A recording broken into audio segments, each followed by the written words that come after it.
So I'm posing the question, what is prayer? What a question. And I think everybody will respond to it from their own experience and their own tradition. So I'll give you a little bit of my background so that you have an idea of where I come from. So I was baptized Church of England, Anglican. My mother was a non-practicing Jew. My father became a Catholic when I was 5, so I was the only Anglican in the family, age 5, and was actually very pious. And I went to church as a small child. Then when I was about 18, my faith went underground. It just sort of disappeared for many, many years. And then about 25 years ago, it returned, as sort of very often happens in the sort of wake of trauma and so on. And I found Quakers. So I'm going to be speaking from the point of view of a Quaker, but actually I have a very, I come from a multi-faith background, and I've travelled a lot, and I've stayed in Indian ashrams and Buddhist meditation places, and so I've tried to look at it from a much broader perspective than just Quakers. And one of the things that interests me is where, from other traditions, what Quakers pick up or don't. Okay, so what is prayer? For many people, it's a very straightforward question. A Christian churchgoer sees the words on a page, is led by a minister on a Sunday morning, and with the rest of the congregation recites familiar and beloved words. A Muslim answers the call to prayer on a regular basis.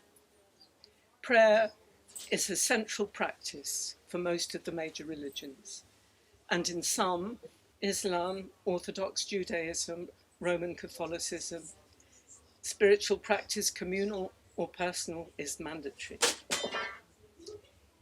So there are all sorts of formal prayers in different religions. There might be a requirement to pray at different times of day or of the year, and might include different physical postures such as kneeling or prostration. There's also active prayer, which begins with a human activity such as visualization, chanting, images, ritual, symbols, or mantras, which might then lead to meditation. So prayer can be either personal or communal. It can be vocal or mental. So mental prayer is inner, wordless.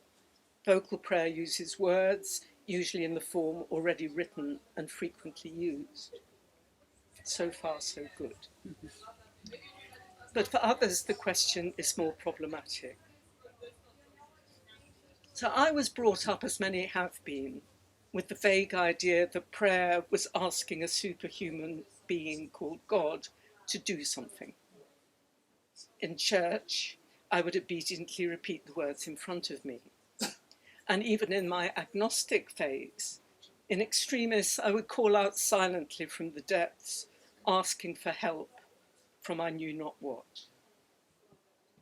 When I recovered my faith and came to Quakers, I found prayer a difficult word and wondered what it might mean. Quakers, after all, worship in silence and stillness, mostly in silence, not entirely, but they don't pray in the sort of usually accepted way. If you ask a practicing Muslim, Jew, or adherents of most denominations of the Christian faith about prayer, you'll probably get a pretty clear answer, at least about communal prayer. Less so perhaps about private prayer, which varies according to the individual and their need. But what most might agree on are the usual purposes of prayer, which answer needs shared by most of humanity: praise, thanksgiving, confession, forgiveness, petition, and intercession for others. There are those, however, who are increasingly uncomfortable saying words which don't come directly from the heart, and perhaps no longer reflect their own beliefs or experience.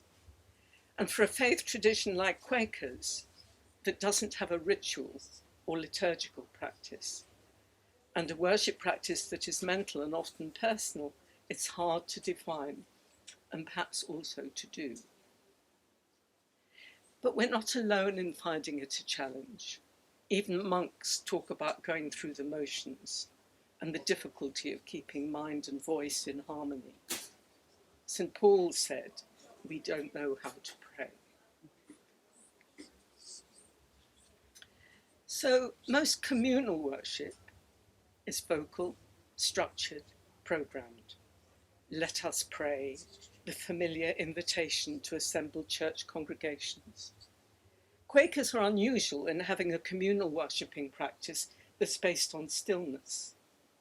And it's interesting to find that some Quakers find traditional prayers helpful. I spoke to dozens and dozens of people in writing this. It was the most wonderfully rich experience. A huge diversity among Quakers, but also I spoke to a Hindu friend, a Buddhist friend, a Muslim friend, and got a sort of wider sense of what prayer meant to them, and it was hugely enriching. For many, private prayer, even if it's silent, is also based on prayer that's vocal, written.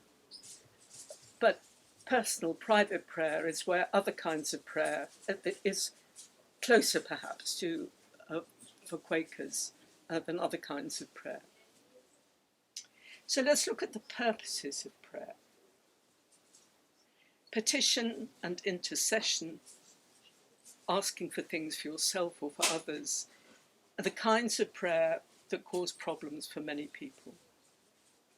Praying for things, for ourselves or for others, praying that our wishes be fulfilled, doesn't make sense to many of us. How would I know what to wish for? Who am I to know what is best? And I know myself that things in my past, painful things, suffering, I certainly would not have prayed for, but actually had a huge impact on me and were transformational. So things can happen that you certainly would not pray for. So we can't know what's best for us or for anyone else, really. The question comes, does prayer work? Well, it depends if you're expecting a particular kind of outcome. It certainly has an effect on the person praying. It is a very deepening thing to be doing. But also, research shows that even if someone doesn't know they're being prayed for, people in hospital, for instance, often improve quite in an extraordinary way. So Quakers don't talk about prayer. They don't talk about prayer. They talk about upholding or holding people in the light. It's a very beautiful phrase, holding someone in the light, but I sometimes think it's a little dodge so that you don't use the word prayer. But it does demand some commitment from the person doing the holding in the light. Are we actually doing anything? Are we actually following up? It's being asked of us. But other kinds of prayer, such as thanksgiving, praise, even contrition, may be very much part of our practice. They're very much part of the human condition. So many of us have a problem with the word, even the concept of prayer. As I mentioned, I did. At the same time, prayer is a key part of religious experience. And I run workshops quite often, and I found I was including a session on prayer in many of the ones that I did. And I signed up to run a workshop in the Lake District, and I thought it was a weekend, and found to my horror that it was Monday to Friday. And I thought, how on earth am I going to fill that? And I thought, well, maybe I can do something more substantial about prayer. And I came across a flyer for something that had never actually happened, which was something called Worship Rummy. It was a card game. And I thought, oh, I could do that with prayer. And I sat down one night and I wrote 52 words or phrases that might speak to people of prayer. And I used it in the workshop, and it really worked. I mean, even with people who say, oh, I don't do prayer, they found that there were words, phrases that spoke to them. The aim of the game is that you pick up and throw away until you've got 4 that speak to you of prayer, and then you share, and it can lead to some very deep sharing.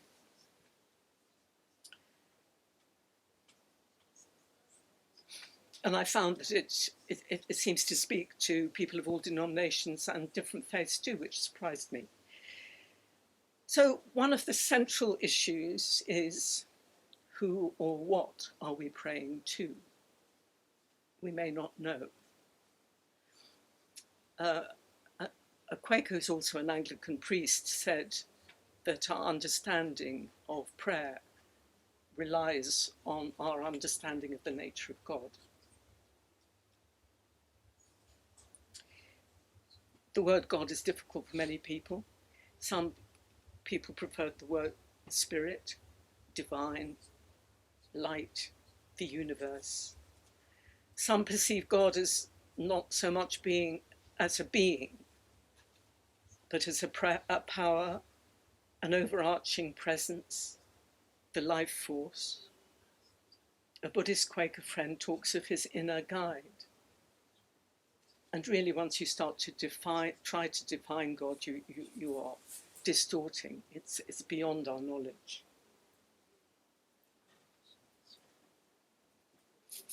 So the whole thing about prayer was very difficult for me until it was a turning point when I read Simone Weil, a French mystic writer, wrote a book called Waiting on God.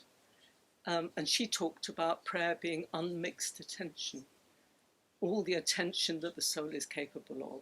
And I thought, now that makes sense to me. Maybe I can accept the word prayer if it's about attention. Attention and intention. The power of positive thought or feeling. So if we move away from traditional structures and definitions and open ourselves to all the possibilities, there are so many kinds of prayer. For me, prayer is to prepare ourselves, to open ourselves to God's will, and make ourselves channels for God's love, for the Spirit. A passive state. And many testify to the feeling of not so much praying as being prayed through. Maybe it's more about listening than talking. A response to something that is always there, which has greeted us before we engage. Waiting on God in prayer. Not a formality or an obligation, but perhaps a place. A communion with all that is. And maybe all we can do is to prepare, to enable grace to enter. And then there's spontaneous prayer. Calling out in spontaneous appeal, even if we don't know what we're calling to. And perhaps that's the time when I'm closest to God, when there is this gut prayer, what's called an arrow prayer, this sort of gut appeal that comes from a very deep need.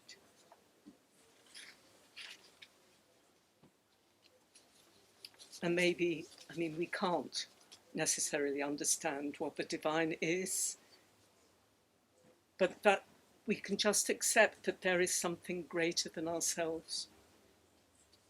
So that something greater than ourselves exists, even if it's not necessary to know what it is. So apart from all those kinds of prayers that I mentioned earlier, there's another tradition of prayer, completely different, which is contemplative prayer.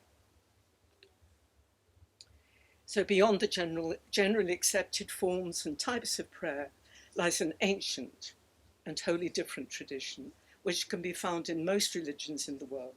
Indeed, most have a specifically mystic strand. In Islam, the Sufis, in Judaism, the Kabbalah, and in Christianity, I don't think there is a strand, and so maybe Quakers have a call to be that. Mm-hmm. In that, if you think that mysticism is about direct experience with the divine, that is very specifically what Quakers are trying to do in their meetings for worship. And although viewed with suspicion by the mainstream church, contemplative or mystical practice is a long-standing part of the life of Christianity and can be traced through to the 7th century desert fathers and mothers, to the anonymous cloud of an unknowing, and such mystic figures as Julian of Norwich. I'm just going to read something.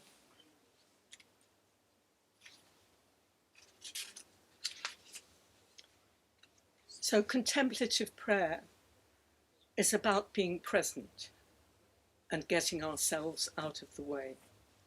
It's not escapism or daydreaming, but a deepening awareness of our place in the world, our connection with all that is, and the divine mystery. Being self-aware but not self-conscious. Contemplative practice requires us to pay attention. Particular spiritual practices such as waiting in the light, adopting a contemplative gaze, looking as if for the first time, and the Lectio Divina practice of sacred reading, reading slowly from the heart. These can all be gateways to awaken us to an awareness of the presence.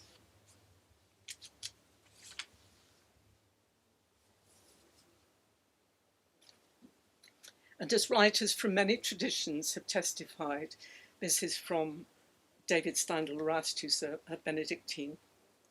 At the heart of contemplative prayer is recognition of our relationship with God and with each other and all living things as an expression of the divine. Prayer is attuning yourself to the life of the world, to love, the force that moves the sun and the moon and the stars.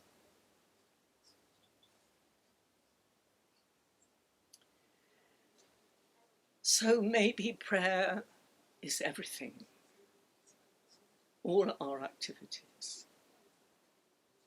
Many of us have personal practices. For me, I try and have silence first thing in the morning. Gone are the days of listening to the Today programme. I try and have, and always have some sacred reading in the morning. And I try and practice gratitude at the end of the day and try and pause at given moments during the day. But I'm not very good at a structured practice. But our practice can be such a small matter. A pause for gratitude before a meal. Indeed, a pause before embarking on any activity to make its intentionality clear. In the busiest of lives, it's possible to take a pause during the day, to take stock, center ourselves. In that pause, like the moment between an out-breath and the next in-breath, between one wave and the next, is a space of another dimension. Lovely phrase, between actions, pause and remember who you are. This I thought, well, that rather supposes I know who I am. And then I thought, well, actually remembering is the opposite of dismembering. It's a bringing together, it's a centering. And during mental prayer or meditation, just the act of gently brushing away random thoughts, we all get them, is a spiritual one, a declaration of priority and intention. I remember hearing somebody say, well, if your mind wanders 20 times during the 15 minutes meditation, that's 20 opportunities for a spiritual moment. So what about other spiritual practices? Chanting, walking meditation, yoga. Well, yoga, of course, it means union. It is very much a spiritual practice. Tai Chi is going on a retreat or a pilgrimage, not only an opportunity for prayer, but a prayer in itself. If prayer is not defined by tradition, form, or specific practices, what is it? If prayer can be at any time, in any place, might we say that prayer is more a state of mind and heart than an action? The Apostle Paul bid us to pray without ceasing. In so doing, we might see prayer as encompassing the whole of life. A monk once told me that prayer is not so much a matter of words or ideas, but rather a deep, inarticulate longing for one in whom one's whole being can rest and be at peace. And the American Quaker Thomas Kelly wrote of living life on two levels at once. He's one of my favourite writers, a wonderfully mystic Quaker.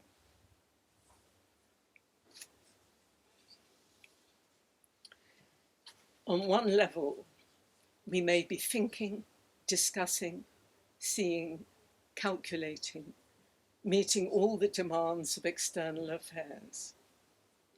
But deep within, behind the scenes, at a profounder level, we may also be in prayer and adoration, song and worship, and a gentle receptiveness to divine breathings.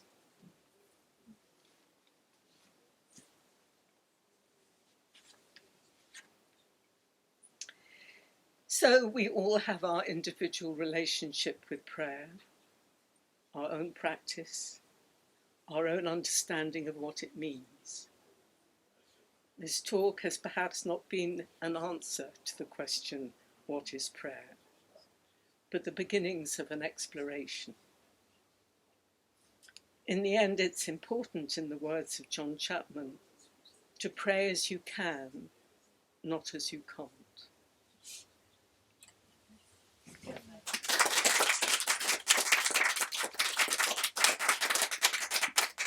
Yes. Have you read Evelyn Underhill's book, Mysticism? Absolutely. She was at Church of England. It's a fascinating book because one of the best books on Christian mysticism. You've read it? I've read several books by Evelyn Underhill. She's one of my favourite writers. In fact, I wrote a book called Practical Mystics, and she was, I think, the first person to coin that phrase, although it was then applied to Quakers as it happens. But yes, she's a very fine writer. Yes, she was also a pacifist and opposed the First World War. Yes, thank you for that. Yes, Evelyn Underhill, much to be recommended. Marvellous woman. Yeah. Any other questions? Yeah, may I ask, how do you pray? How do I pray? Yes.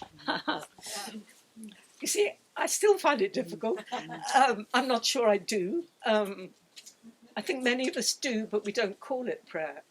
I mean, I think it's life as prayer is what speaks to me. Trying to live my life in a prayerful way, in a consciousness of the divine, in trying to be open to leadings that might come, to guidance. But I never ask for people's prayers. I never say, I'll pray for you.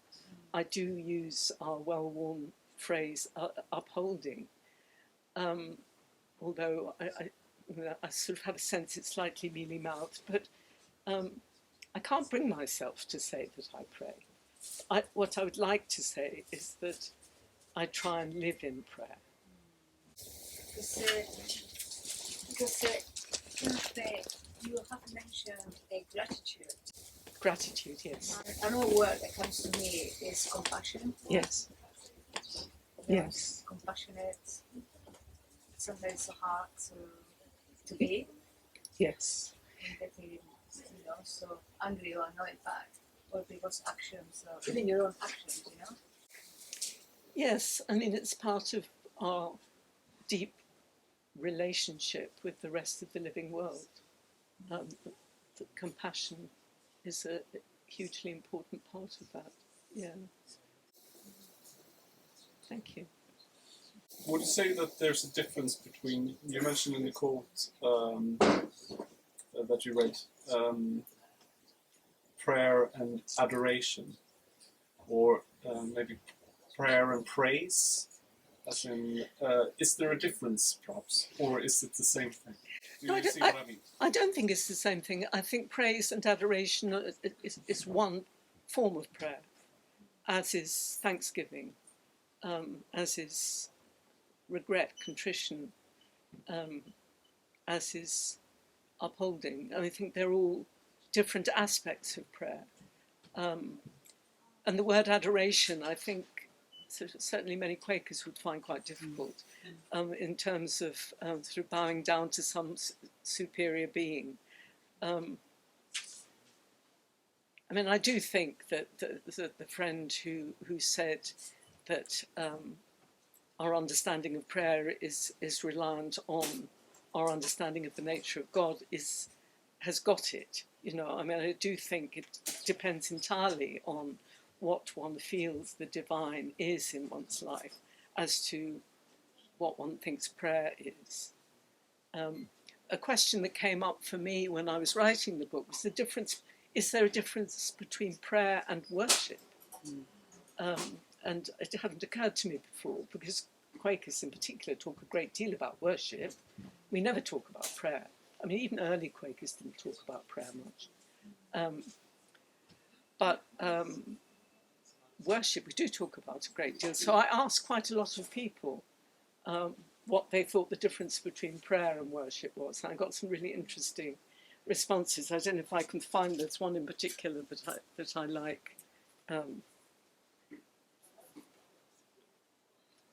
I think it's worship is when you arrive and prayer is what you do to get there, which I rather liked.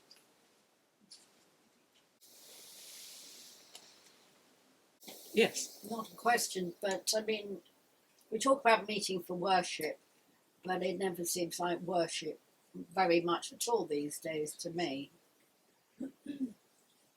But to me, it's a word we use rather than, and we've used for centuries. Mm. Well, yes. If we had to talk about the subject of worship, I could easily say what is worship. I mean, yes, I think a lot of people find that difficult too. Thank you. Yes. No, you go. You go ahead. I was very struck by your quote about it being unmixed attention. Is that right? Was that Simone Weil? Yes. Because I've heard the idea of total attention applied also to the artist, to an artist in any field. Or I think it was specifically talking about a musical genius, that they had the gift of total attention and totally being present. And I was just struck by that. Mm. Well, I do think that the creative spirit is very much part of all this. That I mentioned the idea of feeling as if you're being prayed through. And as somebody else said, it's not so much me praying, but prayer is taking place and I'm there. And I think the same is true of a lot of creative activities, whether you're a writer or a painter or a musician or an actor or whatever, that you feel as if it's happening through you. You feel as if it's the spirit moving through you. You know, Thomas Merton, one of my favourite writers, the Anglican writer, talks a lot about the problem with ego, because he actually got quite a lot of publicity for his writing, although he was a Trappist monk. And so ego was a real issue for him. But if you feel that it's not really you but the spirit, then you can get rid of that as a problem. Yeah, one more question. There's plenty of time. It's fine. In Catholicism, you know, when people pray, Catholics, you know, they can use a rosary, Yes. or a cross, or, you know, even kind of an image of the Virgin Mary, or you know, with the Quakers, do they kind of use any symbols or any? Quakers? Yeah. No. No, I mean, it's more like the whole idea, I mean, Quakers came out of Christianity in the 17th century in the wake of the Civil War, and they wanted to return to what they saw as the essential Christianity, the early Christians. They wanted a stripped down faith with nothing getting in the way, so that the only thing is the direct relationship with the divine and the others in the room, indeed. But so no symbols, very plain meeting houses. No, it's quite striking how we don't have any of those. And one other thing that I will say is that, I mean, I mentioned that there was a Quaker who was also an Anglican, a Quaker who was also a Buddhist. And that, I think, is one of the nicest things, that if you're coming from another faith, you're not expected to give up the other one. You can be both. And you know, I know Muslim Quakers and Buddhist Quakers and so on, and I think that that's quite a strength.